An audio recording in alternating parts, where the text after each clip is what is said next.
Դեպորտացիա վաղը Գերմանիայից ընկերներ ջան Մյունխենից լինելու է փետրվարի 26-ին դեպորտացիա Հայաստան ու Վրաստան։ Շատ վրացահայերի եւս ուղարկել են։ Ուզում եմ ձեզ որպես տեղեկացնեմ, ես ինքս դեպի տեսել եմ, այսօր իմ ամենադաժան օրն է, ես այնքան զանգեր եմ ստացել ու այնքան տեղերից, հիմա մարդիկ կան, որ ինչ-որ գործողություններ են արել, հիվանդանոց են տալ։ Ուզում եմ ձեզ տեղեկացնեմ, որ այսօր զգուշ լինեք Շվայնֆուրտի հայություն, Վյուրզբուրգի հայություն, Համբուրգի, Բերլինի հայություն, դուք կարող որոշ չափի հանգիստ լինեք, որտեղ այս շրջանից է լինելու հիմնականում Շվայնֆուրտի կողմերից, Վյուրզբուրգի կողմերից, Նյուրնբերգի կողմերից ու Մյունխենի կողմերից։ Որպես տեղեկություն ընկերներ ջան, դուք էլ կարող ասեք, որտեղ շատերը հիմա դժվար ճանապարհ են անցել ու որոշ չափի զգուշ լինեն, գոնե դեպորտացիայով հետ չգնան, այլ ստոպը քաշեն ինքնակամ կամքով գնան։ Հիմա շատերը ուրախանալ են, ասենց գցում են,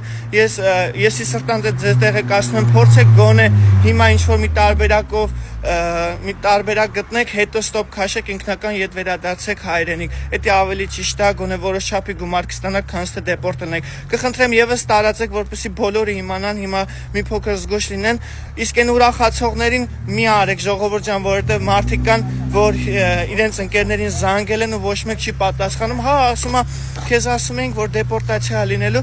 ստոպդ քաշեիր ու հետ գնար։ Իրանց հետո ես խոսք եմ տալի կանադառնամ, կներեք, որ սենց մի փոքր հուզված եմ, որտեղ հենց հիմա դաժե գնում եմ հիվանդանոց, խնդիրներ են եղել, ձեզ կտեղեկացնեմ հետագայում, զգուշ եղեք ու հիմա բոլորին տեղակ բայք գոնե իրանք ստոպով գնան, այլ դեպորտ չլինեն, որովհետև հետագայում դեպորտը իրանց գործերի համար մի քիչ լավ չի լինի։